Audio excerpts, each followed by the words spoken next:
the society is not fair on the girl child. There were so many responsible ladies, even more responsible than anyone on Adi, who are single mothers. There is no point giving them stigma. Femeralo, when they were punkefana abortion, they are feature law no, hanchabulcha sense, the back and son say bube. That doesn't make them better than Oyen Kemolamo. Very easy to have a child outside wedlock. As far as I'm concerned, they are the real heroes. Imana, when you're by vaginal delivery, or the akobo dogu, nkebe is yokuna, umakamu with CS, naval stars. It's where adoption came in. After all, Jesus Christ by an adopted son. And most times, if you watch, fan adopt yes. Because anxiety prevents pregnancy. Yes, fertility. For the nurse in a brag or for them work on fact about the name. Parents too. Now one get go 28 years, 30 years, okosige patabego. Give mabo mamia na papia. Oneke at that age. You understand? So you don't expect the children to do magic. Or hanchane so push makatinya can if or ime. Encourage a child as long as that child is not lazy. Ego enwero time oji abi or delete. When na kpata ego na nwa. When na kpata na middle age. When na kpata na mgbede. So when important thing is be doing something, just be doing something at the appropriate time. God will bless you. There is something about Aimabundi COG that the first thing we do to what we don't understand is attack. Maka the stigmatization against technologies like IVF. Because we can educate some people about some of these things and why this kind of approach should actually stop. Can you? Half knowledge is very dangerous. I am one case I said that those who have their canals cracked by benevolent spirits think that others are not doing well. Yes. Imana when you're by vaginal delivery or the akobo dogu nkebe eziokuna umakamu with CS naval stars. You know why? Vaginal delivery there some level of pressure on the brain, on the head, as the child is coming out. Some people when difficult delivery, they don't develop well. Father are they normal because of maybe the level of pressure. That's why the gynecologist will tell, come eating, subject a child to that. Do electives. Most times, such children are very intelligent because the brain can be perfect.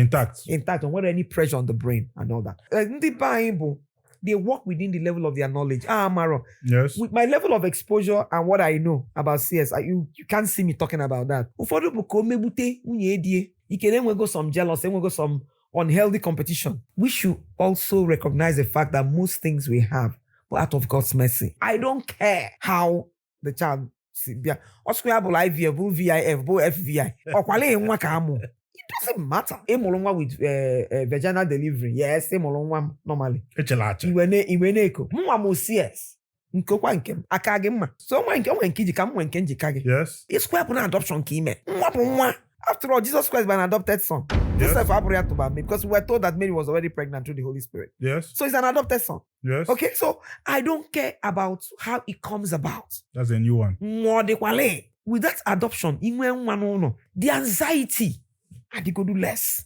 And most times, if you watch, fan adopt yes. Because anxiety prevents pregnancy. Yes, fertility. For the nurse in a brag or for them work on fact about the name. Let's start changing our ideologies. Also, I need push beyond our level. I know gazi chineke niru. Nkebe eziokwu na Bible says I will have mercy on the soul I have mercy. There's nothing you can do about it. Because anyway, a force, supreme being somewhere that determines what happens around us. So everything is subject to God's mercy. Onye na-eme ya nka na agalia no wana agalia.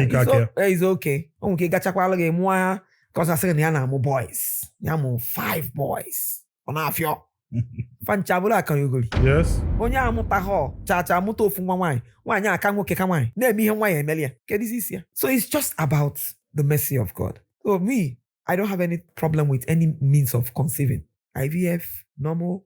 Onye di me normally jeme IVF. Let's tell ourselves the truth. God in his mercy has given us that knowledge. Near doctors. That knowledge. Because I'm sure they didn't get it on their own. Or you could see the ideas. May or not work. If you can afford it, go ahead and do it. Then he may your work all he appreciate it. When you make work all over. So let's tell ourselves the truth. If he game there's no need bragging over it. You shouldn't brag over it. What did you contribute to the child's beauty? Nothing. A man and his wife so ugly in the world. Now, Yes. if I see no, kid generation, you one grandfather one, butcher some man, de machasiano. In a kind of family, so I become. See the quite the show. A beck and dance. If one day my mark of ability. Yes. Fundi beat, very intelligent. Yes. So it's all about God's mercy. So we shouldn't brag about it. In a kundi name, if I want down a balance in a class, then I think that because and another thing is when they go to antenatal, I think they are also taught the right thing. Good antenatal. If you ija antenatal of this may be okay. You can normally. You go the first normal. So every pregnancy is unique. You lose at the third one. Okay. You want to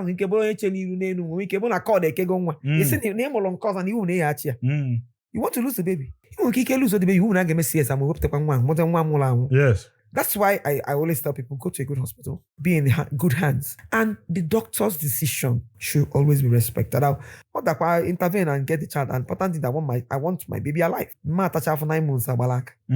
So what you mean is that you give the doctor the decision to make. But so you want to know at that time, Malo, what to do and how to do it at that time. Important thing is be in good hands. The doctor my name. And where some group of people in the society now that is actually getting larger in number, and then they are having a voice of their own because some of them feel that they become what they become because of circumstances. I'm talking about single mothers. Some people are of the opinion is no he kotelo. Then some people are saying then we hear me had you to then for single mothers asesiana onyo wadu amadu. I have to fend for myself. You know, they share their difficulties, they want to be helped. And they are even now saying that why are people not counting them as women? Onye choy no why or single mother. Can we talk about single mothers a little bit? Gani? Like I said, it's still our society. Or still because abroad it's not like that. If let's go back, what led to the name single mother? Why are not Or what are you mango? Two people agreed to do something, but because now somebody is a higher risk bearer. Single fathers. By virtue of now two people agree, two adults, two consenting adults. It resulted in something. Well, I'm not because I believe that I'm time for everything. Okay, that's me. Okay. Then maybe by virtue of why they get involved, then on your beginning, I shy away from responsibility. Do you blame the woman? They are two consenting adults, and they are supposedly in love, whether or love or lust or whatever. So I'm saying, okay, I don't want to marry you. Let me take care of my child. Like I said, the society is not fair on the girl child. Anybody can bring money. People pay school fees for the farmer. People give money for food for the farmer. So they're telling me now, it's rubbish. Anybody can bring money. The woman can say, to hell with your money. I can take care of my child. Your responsibility is giving that child a home. Giving the mother a name. Because you're the mother of your child. Imana, onya, na Guinea. For crying out, use protection. Use protection. Use the protection. There won't be a child. So it is the recklessness of two people, both the man and the woman. And then I always want the girl child, knowing that you are the higher risk bearer in this business. You are the more intelligent than the man. When the chips are down, no get for. So when you know it that way, if the man is say, okay, I will marry you, and say, okay, I'm going to go to the ring first. If that's something that should come before the other. Marriage should come before the child. Yes. Man, peradventure this year, it doesn't make those women bad. There are so many responsible ladies, even more responsible than anyone on Adi, who are single mothers. Maybe by virtue of Namoke Bafu. Momoke Achoya, Mammy Asiambao, Neman of Kwamwanya Diotwa, Eman Onya from poor background. These are factors. Name is the man, say, okay, make after some pressure. or rapper the woman. Man, what clear they go involved. By which what clear they go involved, the woman got to say they are for. There is no point giving them stigma. Femera when they weapon give an abortion, they are feature law no. Hanchabulcha sense. The back and son say bube. That doesn't make them better than Oyen Kemolam. As a matter of fact, when I see such people, I encourage you singing for the fact that you took that shame for this child. I respect you. Very easy to have a child outside wedlock because the society will take that shame. These are the heroes. As far as I'm concerned, they are the real heroes. So if the society can help them, they should help. Remove this stigma from them. And that no where Messia because no at least it's going to show there's an advantage. Every situation where positive aspect of it, take the positive part of it. As long as the woman had the right response, response. Namonya will not virtue of no I don't think it's the woman's fault. One right or right to take his decision. But like I said, teach the girl child. Call Malon that I am the higher risk bearer here. When the chips are down, I will suffer alone. Therefore, I will take control of my life. If I don't do this thing, you don't love me. Don't do the chebu. If we are not na woman marry her. You know, say you understand? So that way is a win-win for everybody. That format na to phone the man a tilo phone na road. One akwabam na abai na ya. Icho ka business gi sala oko. Icho ka efi na elekwulu na oko. Come and partner with us at Gbam. Bia ka ime your brand ka oga as viral as Gbam. Oga abu ebe obu na afọ Gbam. Afọ afi na ele. Put the numbers on your screen. Ka ime ki iwube. He's also a single father. He has fathered somebody. So all single father. Man, because the society label the woman, the lady. Yes. There's no label on the man. There's no label on the man. So you mean with the girl child, since you know now you you take decisions. And insist on it. Until the man they will come back. Yes. Yes. Because you know what you want. Yes. And you stand by it. Yes. Take control of your life. Yes. Don't give the control of your life to somebody else. Yes. You might watching my life, the key. Not possible. So that key is watching my life, so that I open it when I want to open it. Dr. Kinky, as an academia, you agree with me that our education system in Nigeria were comma because Gbam people that that there is no financial backing, there's no evidence. Emareha, maybe pastor, maybe dibia, maybe father, maybe professor, maybe lecturer. Of course, as wonderful as law is, and we're lawyers that are very hungry. You know, you go to school and you come out looking for a job. Who will create it? Why don't we produce creators? Why don't we produce employers instead of employees? We're not focusing on creativity. Sometimes government will take a blame there. They need to provide facilities. Government funding in education is so poor. Somebody goes, yeah, go computer science. Oh, mama, how to use the computer. Man, we kick the open on way to one. Yes, a computer operator. Or so number haggle and actually have computer lab father alone. So I be as a teacher, the lecturer, if you this is what the keyboard looks like without actually touching the keyboard. Yes. So we need to go back to that practical aspect of the education. That's where the gap is. And some children that may not be so smart in terms of memorize if I could in a class. Near the job or lawyer, it could technically. Or hands down. Or mark I got I don't know if you no twice see na second tab no twice we join I go me o ma got you to man no man na say with the wire no and I got on red wire na I got connected with red yellow black and all that there's a gap in our practicals because most of the facilities they provide are going obsolete. The government funding is not forthcoming. Sometimes corruption too. And we can take away somebody they in charge and divert the money. The system is sick. So we need the overhaul in our education. Let's focus on the practicability of some of the things I name. So that is where the gap is. We still have good teachers. We still have bright children. Government in a fair line in some place, they should increase the funding.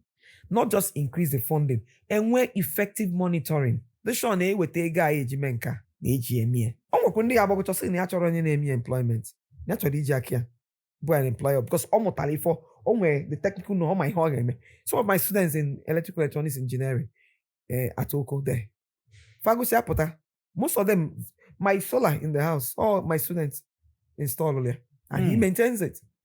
Na-asị ya ọlọsị ma o nwere ife ya ji ọlọsị m ka ego ọsị ma ọ ma ego nekwana ka a ga-akwụ ya that salary a ga-akwụ ya na a ga-eme in 1 week. That's what it's supposed because ọ mụtara ife akụziri ya and that's what we should be preaching. Every course will practical aspect, so let's focus on that practical aspect. And that's where the government will come in because of our schools they should fund these schools appropriately. Child right. Ka ihe ị ga-ekwu maka some people no abroad bụ no anọgide ha send their children home just to come and get that foundation here. Then nwekwa ndị na-atụ egwu ịzụ ụmụ ha outside the country, onwe ike Canada, anything. So what do you have to say about those parents na-atụ ụjọ ịzụ nwa ha abroad? Ma ndị na-akpọta, do you think is a good idea? Ganiru? Well, I don't blame any parent. The truth is that our culture and their culture are both. You don't scold a child abroad. And if you know what the kids do, they are prone to depression. They can get a gun and shoot their parents anytime because now and one of that bond. Manabai, a reflection of the family name. So our culture di and kefa. So when I see parents bringing down their kids, our own upbringing, I don't blame them. I think it's worthwhile. But if you're going to do that, you must be sure of the hands that will take care of those children. Because I also believe that children should grow with their parents. Nobody will love your child more than you. And is onwa an assignment. And obura na lokata. Break. All 24 hours job. And onye ga gabu somebody be a stakeholder. That's what Jack no a parent called them is onwe because in your one aunt or one uncle. That thing's on him. Malpa no borrow way. I know if I be maybe I say not because no borrow way. For example, you have a child. One may form MPI Italy. On a bakwa. Somebody will say, no, Hasirapia, no, also can answer. But if you do it to another person's child, I say, no, or if you're going to phone him, no, can wrong way. You understand? So, there are downsides to it. If you're going to bring your child home, you have to find a way. So maybe one of the parents needs to come. Or just keep pushing her to the school. School when kefagalo, parents when eke lolo eke. On way for a teacher game, way for a parent game. And so some of those jobs are not overlapped. If you overlap them on yensobu, it's not a crime. A teacher may have the school actually no melo tackle. And name and ana piakwa nita. Ada mambo eje melo anyway. But you don't flog with anger. So if you have anger issues, don't use the cane. You have to control whatever. Everything's about control. Our culture, Amaka. Our culture akuziligi. Nonya papagi. You're supposed to take care of your parents. Abroad, they don't do that. I'm at old people's home. I'm not one person who will take my parents to an old people's home. My mom actually died in my hands. And it gives me joy when I remember I took care of her till her last breath. So that's what gives me joy. So culture ndo obodo iba. Ona kama iji as an adult. Iwe Igbo sense. We local sense. We eje ya go no economic value ka na achọ ebe ahụ. Chuta the money natakwa ba we na-emekwa n'odogwu maka na ọba anyị ka odogwu dị ịkpatagodo ego n'obodo ime nwere anyị chọrọ ịma ọ ịkpata ebe anyị na-eme mmọnwụ o wee dị ka a na-eme. Let me talk to you as a coach now. Let's converse as a coach now. Let's talk about the girl child. Let's touch the ofuma. Basically, as a Moabo societal commentator, and where something about the girl child that I think that Unuwa the older can actually talk to them about. So what do you think that the girl child is getting wrong? That what do you think that the girl child should be getting right? Why must a girl marry? Please go ahead, please.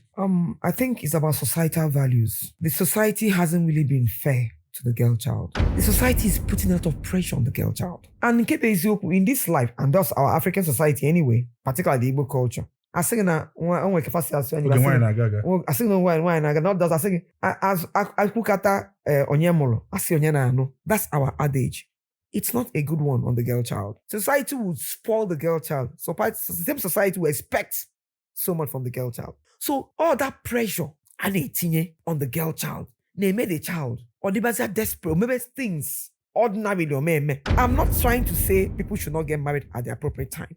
But what I'm saying is, when the person or you also need to also be doing things for yourself. Be at the right place at the right time. And then don't be too money conscious. Our society. Onye ọbụla chọzịlụ at Kwam. ụmụaka Ọchasị ibute, ọcharọsị ụmụaka ibute. na-etizi aka, not just the girl child, even ụmụ nwoke. At 21, nwatakịrị eburu moto karịrị na-awọ ndakịrị. Gịnị ka ọ na-alụ? Ọ nwere ife efu ọ na-alụ. Yes. Mana ọ na-anya moto. Ọ na-eme ife ego. From where? So when you put so much pressure both on the male and the girl child, ọ na-enye nsogbu. Emezie mmadụ etinye ebe aka. And amụrụ who even taught them that egbuo mmadụ were ụgwọ ọgwụ na ọ na-work. I don't believe in those things. How will he make money? Or will he give you factory that will bring money? Or will he be printing money? Sometimes I take to understand, can you technology then behind this? And all that. You see how wretched and poor they are. Ọ na-agwọrọ gị ọgwụ ka i wee bụrụ pilonia. Ego ọ dịrị ya ma ọ ya natakwa gị ego. So nke ahụ na-anata ya gwọ n'onwe ya ọgwụ ka o nwebere ego nke na n'izi gị nata gị. It doesn't make sense to me. I'm not saying, well, based on my own limited knowledge, I don't think it works. They're just killing people unnecessarily. So, man, it's also a call on our girl child. That money you think you can make, you can work hard and make that money. You don't need to expose yourself to be vulnerable to make money. If a man can be in the street, that one can do something decent too for yourself. One is not gender-based. It's not gender-based. As a matter of fact, I don't mind because someone are resilient. Okay? So what I'm saying is, let the society take it easy on the girl child. Let the girl child breathe. Let them breathe. It is not so much pressure on them. You as a mother, and I'm going to get 30 years or no better. Be supportive. Be supportive. Oh, we're not there at 21, 22 or 2 days or so which way? And the Ebara pota able to go second hand. Able go to Kumbo. Or where's the market value? Yes. Okay. But what I check and so that kind of thing. So what I'm saying is our societal values. If we can change our value system, change the way we look at things, stop putting pressure on people. And then parents too. Now you go 28 years, 30 years. Give mamia na papia. At that age. You understand? So you don't expect the children to do magic. Encourage a child as long as that child is not lazy. Ego time when na middle age, when na so when important thing is be doing something, just be doing something at the appropriate time. God will bless you. And a relationship between the son and the mother that is so inseparable. A son can do anything for the mother. Then on the other side, some of them are not comfortable with it. They now term such men mommy's boy. What do you have to say about that? Is this something that the guys are not doing well? Or is this something that are not doing well? Please go ahead. Wisdom is knowing when to stop. Everything with boundary. When you nurture a child or a son, in a nurture a son, nature no gabudi mad. Boundary mujedebe as the mom. Mwebe the wife's boundary will start as the wife. Problem ane before do muwanya na de overbearing. And if muwanya na the sons are never do well. Is one okay, no one boge lokulu no nwe. Not just for okay, for every child. Maka onye see from family azorazo. Problem. Some people there's some women that can't make a home. Or what are on no marriage they put email Sydney. You want to eat out 24 hours. For how long? What are you even feeding your children? Every parent, more okay, more wine. In our zone, at some point when an adult going to the world. And you should be a mother. The wife becomes your daughter too. No. Your house, I'll go your daughter. Okay, so in the woman, if treat your own daughter, I don't think there's a problem. Even closer to their mother-in-law than their mothers. I agree. Because of it too. Woman handle. I don't see any woman battle a place. Go see a love, nabati of ma. That will not want to do well. Unless it's when they bear with external influence, of which now once you call our attention to that external influence, okay, sit quite up. Finish a bokubo when you create a gap, a sinyanka, oh, ka munye mwam, ka mwam, mind very sensitive. Oh, tagona, Mwanya na afum asonye biala abia. Mm. Na nwa m nụta nwaanyị for example kita. Nsi ya nne, ọkwa gwa abụzi ọkwa gị na-achịzi na you are the new madam of the house. Iwelu ki ụnọ si ya ngwa na ebe si anyị nọla ya nọlụ. Nkụrụ mbata nsi ya nne ka ife anyị eri ọ bụ nọ gị. And when you give such control, ọ ya achọ ka over impress ye gị. You understand? Because na ịrapụl ya. In fact, if father that na ihe nye that control ji ochi akwasị sị mama ka ife mba nwa biko mba ugodi ife anyị eri kama ikwu ka nsie. You understand? Because inyekwa that control, the control will be given back to you. Ma ọ bụ na ịma ife na-eme. Mana ife na-eso okwu bụ idebe arụ mba I chọrọ m all fan at this my house. It doesn't work that way. If that girl will not see you as a mother. Yes. And makwa that offer as a mother na nwa gị atari afọ ọ lọsa nwa gị ozugbo. Makwa na nwa gị dị emotionally attached to the child, to the girl. Yeah. So no onwe ife ome oya abụ oye die. Yeah. Ị na-eme ya ọ na-anwụ mana only because emotional attachment dị iche. Yeah. It's a different relationship. Family dimma, society ga dimma. Our marriages are failing and it's unfortunate, very unfortunate, because all these children from broken homes may not also make their own homes. Because ịzụ nwa bụ responsibility of nwoke na nwaanyị. Nwa nke nwaanyị ga-eme, nwa nke nwoke ga-eme. Nwatakịrị azụlụ nwoke nụ ya, nwaanyị nụ ya, they always turn out well because papa ga-eme nke o ji bụrụ papa, mama eme nke o ji bụrụ mama. Mana abịazịa ada sọ nwoke azụọ ma ọsọ nwaanyị azụọ. The child enwe only one directional knowledge. Ụmụ ife nwoke ga-eme ma nwaanyị ama emenwu. Nwe nke nwaanyị ga-eme nwoke ama emenwu. Ọ fịala arụ on rare cases ka ị ga-afụ nwoke nwe ike mekwa ka nwaanyị mekwa ka nwoke. On fa na dị very rare. I believe from nowhere mmadụ na-abụ nụtala onwe fa ka fa ji egbugbo onwe fa. Or along the line they start losing it and it starts with a doubt. N'isi nwunye gị sorry doesn't make you less than a man. Can even agwa the law you can apologize to your wife?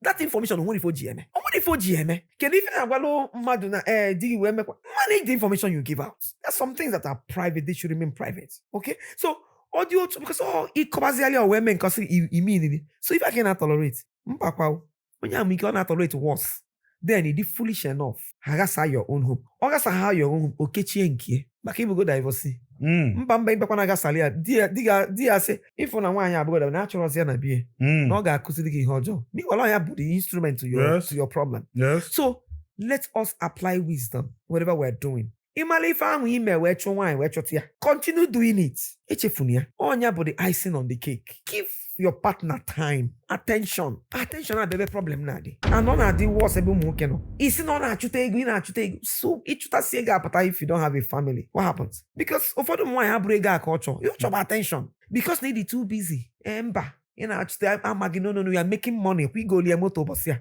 Haven't you seen people ya bụ nwoke golu nwunye moto na-emefe niile nwaanyị achọta one small boy jiri ego nke ga na-enye ya onye ogolie moto because the basic thing also is not there. Say I choosing ego nka chugidie, then the basic responsibilities are me. Bring out time. And we time for your friends, we time for your children, we time for your wife. If that na ige bindo eneta for you to work. Once the marriage, the family, the good, there is no way they will not turn out children that will not be good.